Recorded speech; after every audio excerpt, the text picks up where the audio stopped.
देख रहे हैं अब तक न्यूज चैनल। आज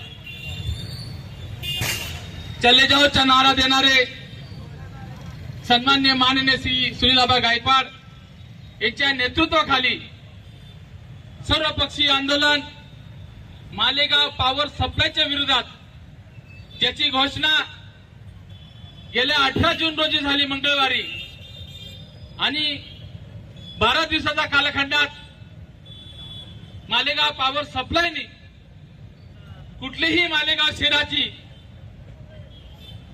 सर्व्हिस देण्याबद्दल दखल घेतली नाही। म्हणून आबांच्या बोलण्यानुसार सर्वपक्षीय विचारमंचानुसार आपण आंदोलनाला पात्र ठरलेलो आहे। म्हणजे उद्याला कुठल्या विरोधकांनी टीका जरी केली की काहीतरी आम्ही धुतरून या मालेगाव शहरात उभं केलंय सुनीलआबा गायकवाडच्या माध्यमातून, तर त्या ठिकाणी ते चुकीचं ठरणार आहे।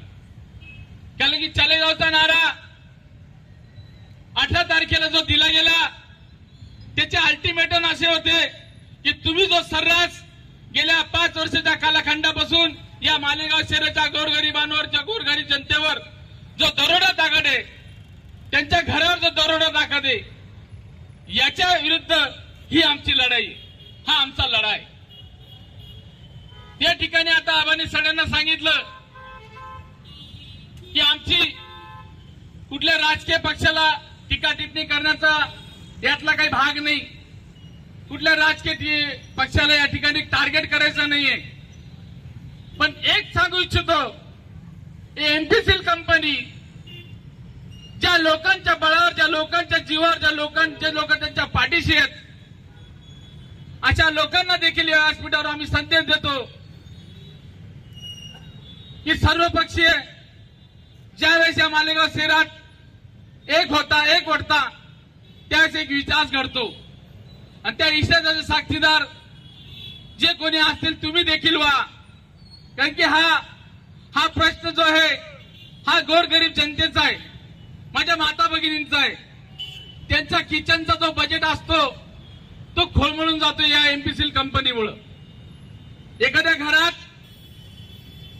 प्रत्येक वेळेला चर्चेत येतो की 10 बाय 20 ची ज्या रूम आहेत त्याचा आम्ही 5 वर्षाच्या पहिले 200 ते 250 रुपये सर्वसाधारण लोक, एक पंखा 2 लाईट, तर 200 ते 250 रुपये बिल भरत होतो आणि आज त्या लोकांना 4-4, 5-5 हजार रुपये बिल येतंय। त्या लोकांची वेदना कोण घेईल, त्यांचे कैवारी कोण? म्हणून त्यांना देखील मला सांगणे की कुठून तरी कसं तरी सुनीलआबांना भगवंतांनी सद्बुद्धी दिली, त्या एक जोडप्याच्या माध्यमातून त्यांच्या डोक्यात विचार आला की हे जोडपं जर एवढं त्रस्त आहे, माझ्या मालेगावचे गोरगरीब जनता अजून किती त्रस्त असेल, मी ज्यांच्यापर्यंत पोहोचू शकत नाही ते माझ्यापर्यंत पोहोचू शकत नाही। म्हणून त्या जोडप्याच्या माध्यमातून मी तर म्हणतो परमेश्वरानेच ती सद्बुद्धी त्या जोडप्याला दिली की सुनीलआबांना गाठा आणि अशा वेटा मांडा। त्यानंतर आबांच्या डोक्यात हा विचार आला की एवढा मोठा दरोडा, आम्ही अनेक ठिकाणी भ्रष्टाचार ऐकले होते, मालेगाव महानगरपालिकेत, तहसील कार्यालयात, पंचायत समितीत, जिल्हा परिषद मध्ये, पण हा जो दरोडा आहे, हा जो भ्रष्टाचार आहे, हा सर्वसामान्यांच्या खिशातला आहे। सर्वसामान्य मोजमजूर कष्टकरींच्या घामाचा पैसा आहे आणि हा घामाचा पैसा जर अशा वेगळ्या माध्यमातून जर लूटमार चालू असेल तर ही कदापि ते मालेगाव शहर सहन करणार नाही, ही अशी शाश्वती मला आहे। पण यासाठी आम्हाला या माणसांनी मी तुम्हाला पुन्हा सांगतो, एवढे सर्वपक्षीय लोक एकत्र आणणं, एवढे डोके एकत्र आणणं आणि हा लढा देणं ही काय सोपी बात नाही मायबापांनो।